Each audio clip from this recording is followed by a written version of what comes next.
So, let me tell you about my journey from the UK to Egypt, specifically Dahab town. To start off the journey, left from Gatwick. Really easy to get through the airport, like nothing major, not even any COVID checks or anything, really simple. So I got on the flight and it was half full, I had a whole row to myself. I was just, it was a good flight, it was fine. It's about 4 or 5 hours, something like that, to get from Gatwick to Sharm el Sheikh. So I left about 1 p.m. in the UK and arrived in Egypt at about 8 p.m. Because the plane wasn't full, it meant that we could actually leave a little bit earlier, so we actually got there a little bit earlier. But as we started to get to Sharm, the weather kind of like turned, and it must rain probably on average once or twice a year in Egypt. And it just so happened that one of those days was the day that I was traveling. So we got into the airport and it was absolutely chucking it down. I was like, this is really bad.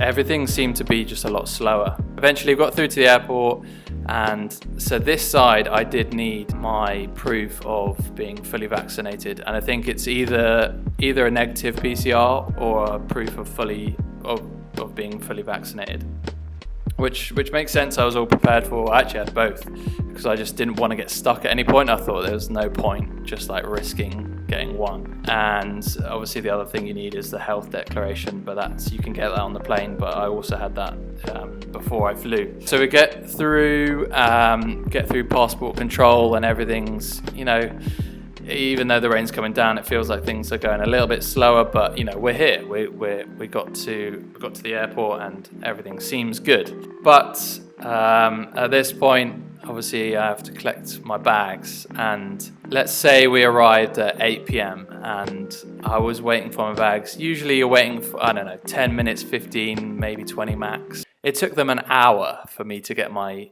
first bit of luggage, my clothes and stuff. And I was thinking, okay, maybe, it's raining, they're just a bit slower, they're not used to all this rain, whatever.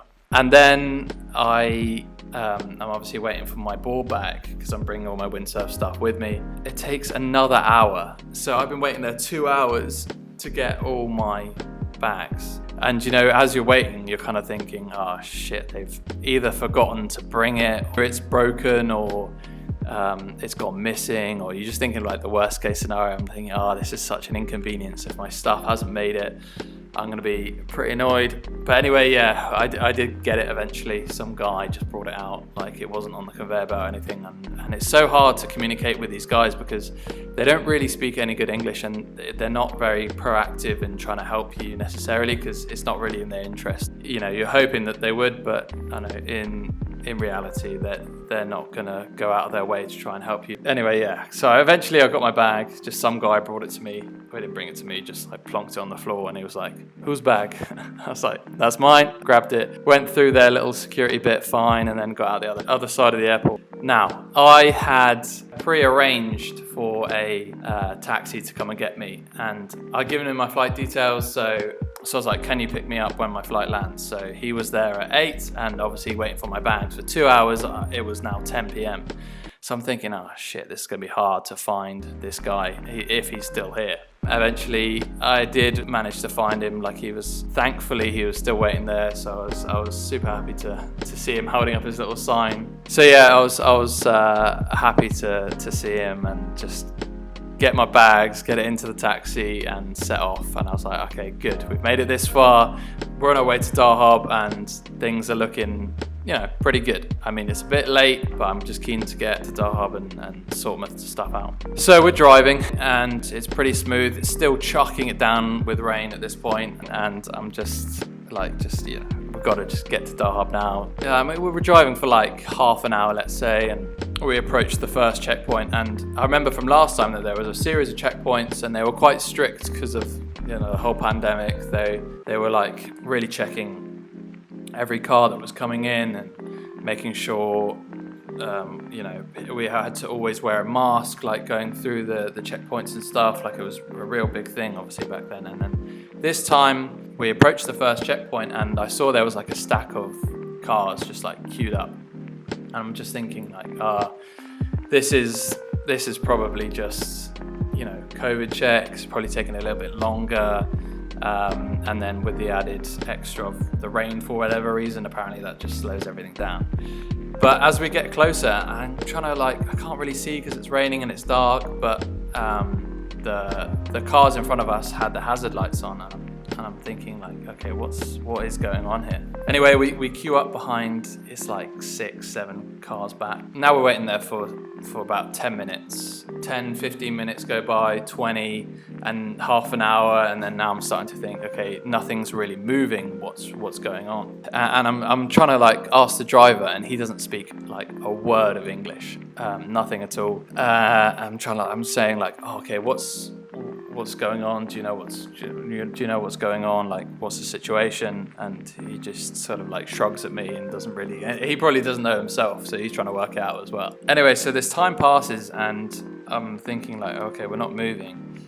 And then the driver suddenly he reverses, does a 3-point turn, and comes back the way that we just came.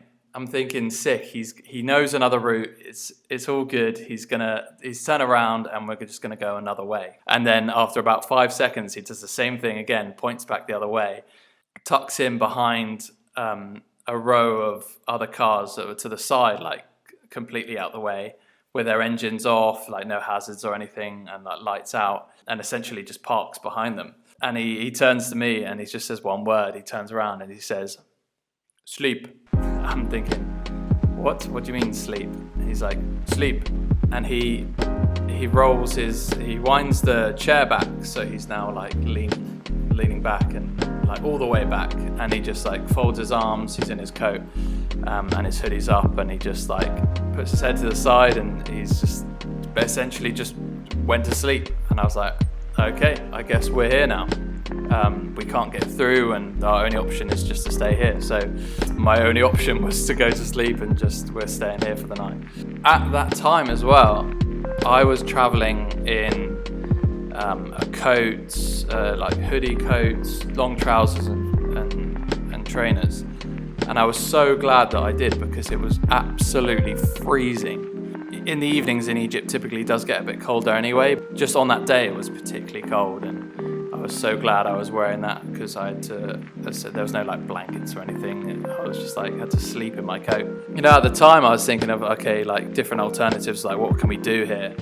But after a while you kind of just think, you know what, it is what it is. I'm just gonna have to embrace it, and it looks like we're here for a while. So yeah, that's literally the only thing I could do, is just go to sleep and just hope that by the time I woke up, that it was kind of all sorted. And when I did wake up, it was to the sound of the engine starting again, and it was light outside. It must have been let's say 5 a.m., something like that.